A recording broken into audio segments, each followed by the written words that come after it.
Welcome back to the Wizard Shop. Everybody's talking about Honda Civics and Toyota Corollas, but no one's mentioning the Suzuki SX series. We're going to talk about these really sweet cars. Let's get started.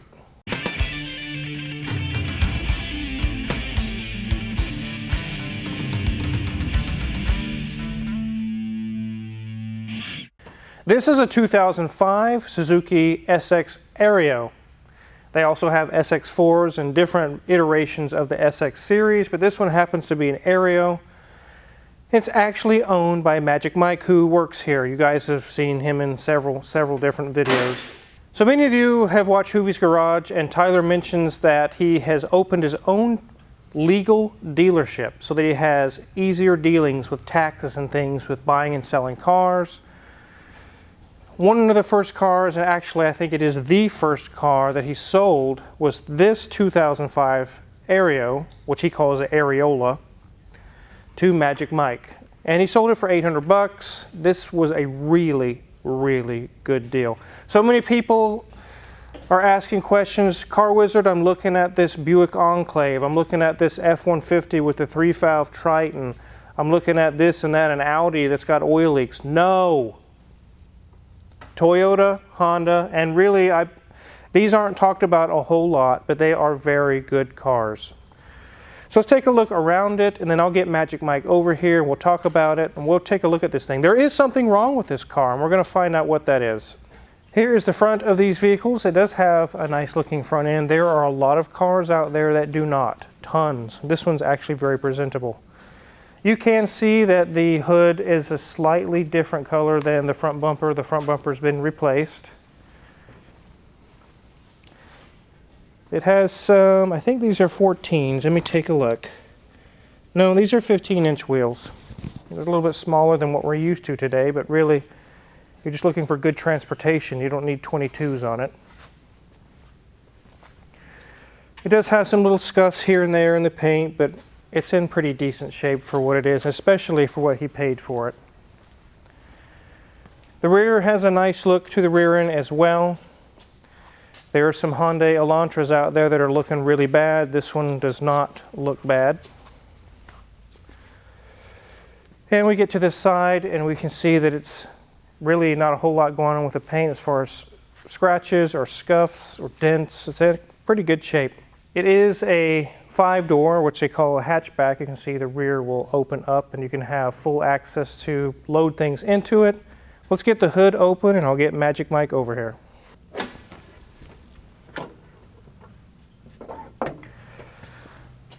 All right. Well, I think you scored a pretty good deal on this car. For 800 bucks, I've been pleasantly surprised with how reliable it's been, although it is in the shop for a reason. But up until this point, I haven't had any issues. I did turn off a few of the dash lights. I've done some work on the AC system, a new front bumper, but overall, been a great car. You've been driving it back and forth until the recent issue that it has right now. What kind of fuel mileage do you get on it? I'm finding I'm getting about 28 to 30 miles to a gallon, depending on how I'm driving it, and I was really surprised because these were only getting rated for like 21 to 22 miles to a gallon. I was finding that was for the all-wheel drive versions. This front-wheel drive version does a lot better. A lot better. And that's driving on the highway where it's like 75, 80. Mm-hmm. If you were to drive at 65 or so, it would get clear high up into the 30s probably. Yeah, probably mid-30s if I was driving a little slower. Yeah, that's really pretty good. And this is the 2.3 liter? Correct. Yep, I researched it. It's got like 155 horsepower. Mm-hmm. We can see that it could use a valve cover gasket at some point. Oh, definitely. But that's slowly, you're just working your way through it. Yep. So with the AC, what kind of issues have you had with that? So I found that there was a relay that had failed on here, and I also wanted to test to make sure that my blower motor had to replace that as well. And I did some testing up on the clutch up here. Just to make sure that my AC compressor was in fact working when I had it charged correctly. Yeah. And that was able to get my AC back up and running, and that was a nice simple fix. That looks like a Honda power steering reservoir. That's exactly what I thought when I saw it. It probably is one. I think they mismatched parts here and there when they were building the Suzukis. This thing has quite a bit of room. I mean, you could just almost curl up inside of there. It does make it a lot easier to work on. Wow. I mean, there's the ground. This is the kind of car I'm talking about, especially if you're somewhat mechanically inclined. You could maintain this thing all day long without getting mad, without throwing wrenches. Everything is so easy to get to.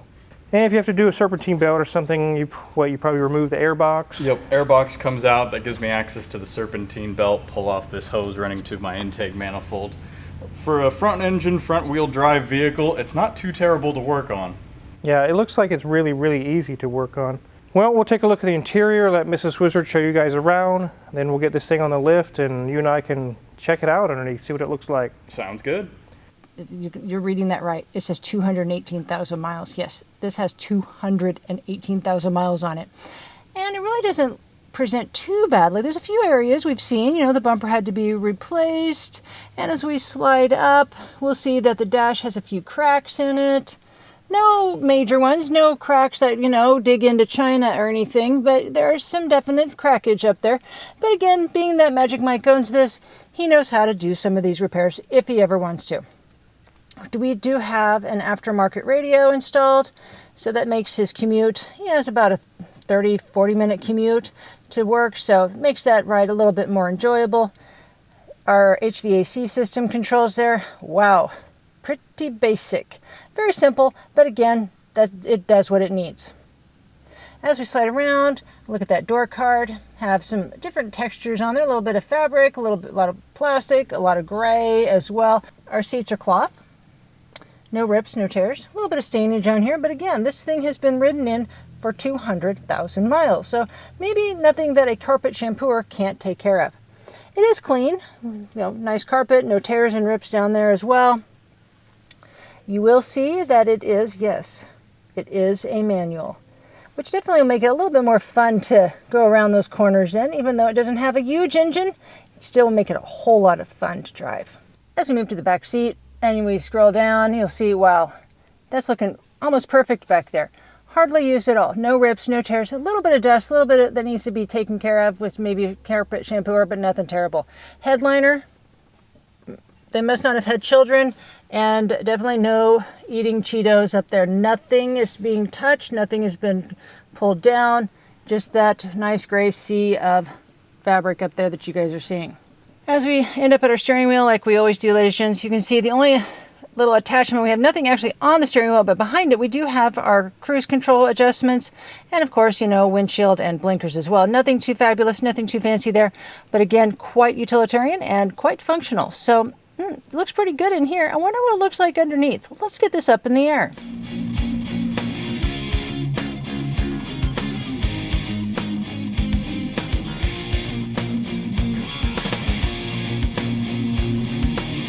So do keep in mind this is an $800 car. It is a work in progress. He's still working on it and fixing things up. Even when you're all done, you'll probably have $1,200, $1,400, $1,500. And really, in today's world, you can't really buy a running car for that almost. Yeah, for $3,000 or $4,000 all said and done, a nice working car, it's hard to beat that anymore. Yeah, it really is. Well, I can definitely see right here there's oil coming from the valve cover gaskets. Dripping all the way down. Yep. So that'll be one of the things on your list. Mm-hmm. I don't see anything coming from the radiator. Yeah. Everything looks good there. Transmission's nice and dry.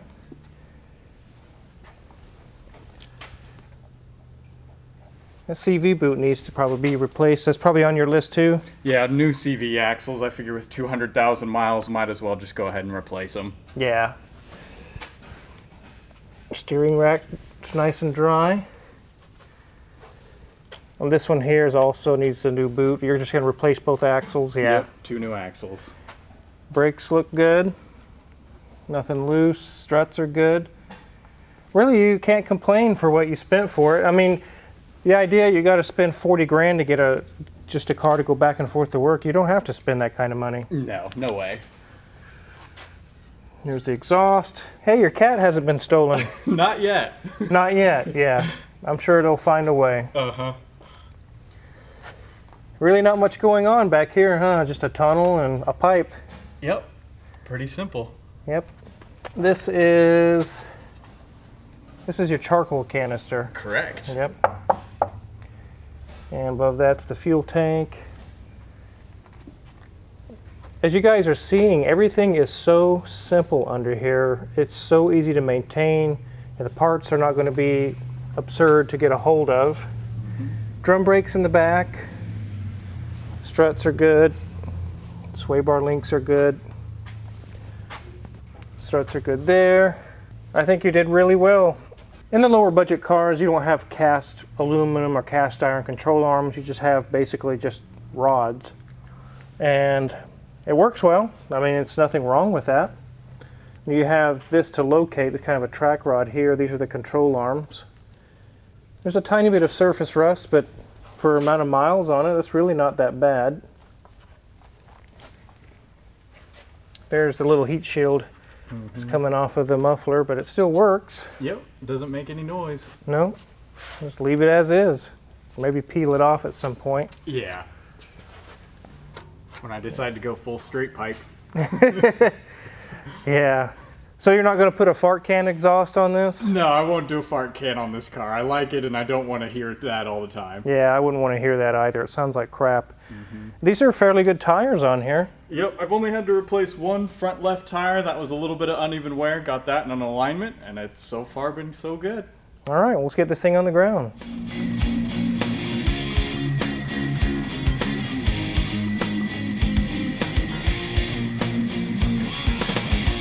So let's get to the reason why it has a problem, and that is you believe the alternator's dead? Yeah, so I was on my way up here to fix a couple of oil leaks on the Buick when this started to chug and ended up dying just on this little access road right out in front of the shop. My battery light came on, and I knew that I had an issue with my charging system. All right, let's go ahead and jump start it, then we'll pull the jumper off and see where we're at with volts. All right.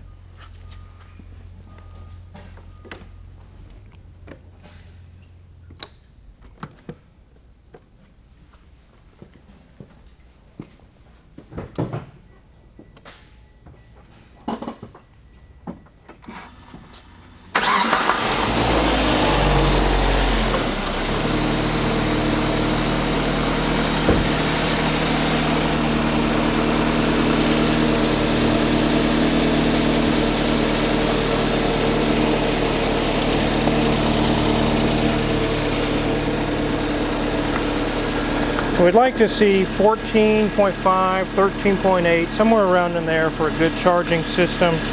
That gives us a quick indicator, is it working, yes or no.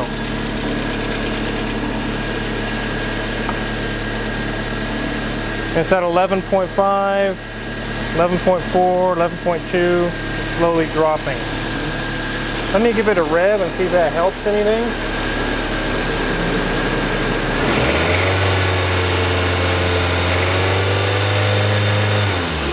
It actually made it worse.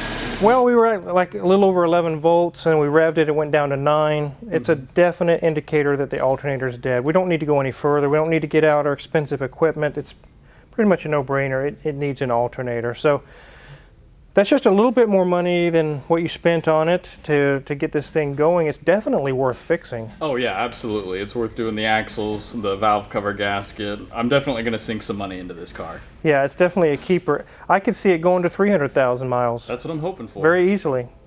This is one of those, it's like a Toyota, Honda. It's not necessarily at the level of those cars, but it's not a pile of trash. It's a very good car, so we get lots of people in here asking what kind of car they should buy.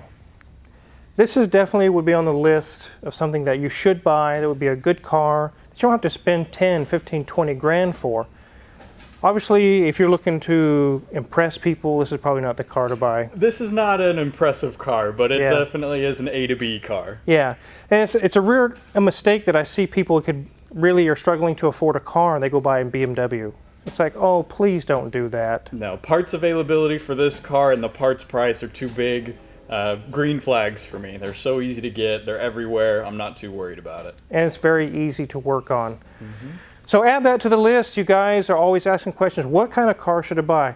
Add the Suzuki SX series to your list. They are very good cars. In fact, the Bug Ninja, you guys have seen him on very many videos. He used to be a top level salesman for Suzuki. He sold tons of these things. And he sticks by even today. They are very, very good cars. They're kind of under the radar. Not many people talk about them. You mention the name to some people and they're like, hi, it doesn't really ring a bell. When they see one, they're like, oh yeah, I've seen those cars around. Suzuki is no longer in business as far as North America. They're not selling cars right now. At one point, they pulled out of the North American market. So to get a 2022 Suzuki in North America, that's not going to happen. But there's lots of these on the road that are still got lots of life, like this one. This one's made it to 200,000, over 200,000, so you can definitely plan on getting that kind of miles out of the car. I plan you could probably get 300. That's what I'm hoping for. A lot of you guys like to keep up with some of the guys in the shop, see what's going on, and you actually have a YouTube channel, Magic Mike Mechanic. The link is in the description below. You play piano on there. I do. It's kind of like a blog, different things that are going on in your life. Yeah, that's the way it's worked out so far. Yeah. I've watched several of the videos, very interesting. So if you're interested in seeing what's going on in Magic Mike's life, you can go check out his channel. There's several videos there to watch. Click the link below. It should be real entertaining for you. I'll let you get back to work, and we'll see what we're going to do with this alternator. Sounds good. All right.